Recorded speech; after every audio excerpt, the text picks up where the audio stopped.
How to find valuable books to sell online. The most basic thing you need to know is easy. Finding valuable books for cheap without getting a ton of extra junk books is as simple as checking the ISBN. I'm sure you've heard that term before.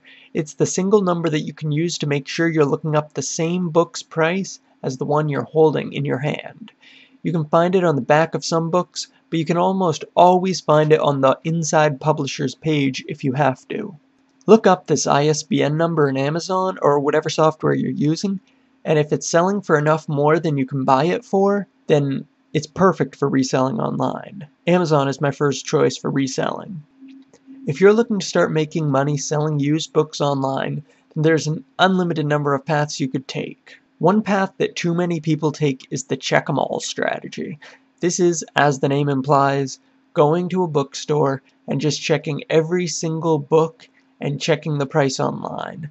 This is a relatively easy and effective method, but you're probably not going to be making more than minimum wage when you count in all the time you're investing.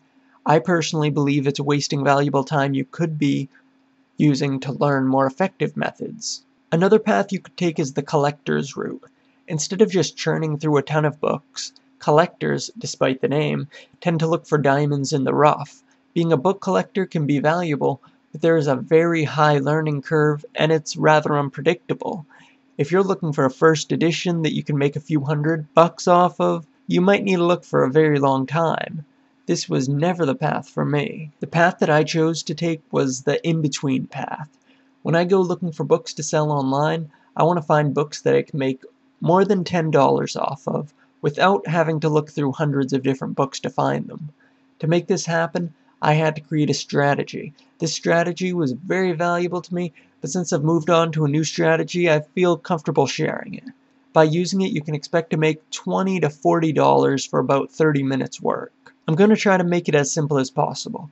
You won't find every good deal you can get, but you'll be getting a very efficient return on your time investment. When you go to the used bookstore, some of my best deals have been found at Goodwill, you want to scan the shelves for this. Look for newer looking textbooks. Textbooks are where the easy money is in selling books online. The profit margin you can scrape off them is significantly higher than any other option without a ton of learning. This strategy is not unusual, so you will probably only see a few very new and clean looking textbooks. Check those ones first. The first thing you want to check on these textbooks is the cost to you. At places like Goodwill, you're only going to have to pay a few bucks, so you're pretty safe, but you should account for it in everything you do. Next, you're going to want to take a look at the textbook subject. This is where many people get lost. All textbooks are valuable, but some textbooks hold their value better. Computer textbooks can become obsolete in a year. That means you're going to need to be careful that you can sell it for a profit soon. History textbooks or math textbooks can be valuable for a whole lot longer. That means they're a safer bet. Keep the subject in mind when deciding whether to take the chance on buying it.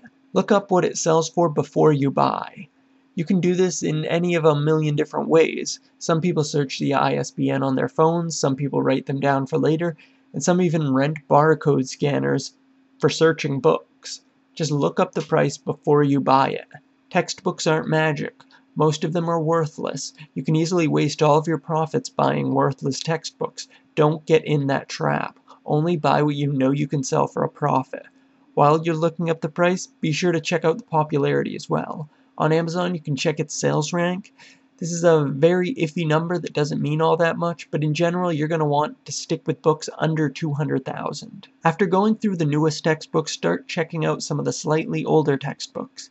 In general, don't waste your time if it looks like it's older than 10 years. In most cases, it's pretty obvious when it's that old.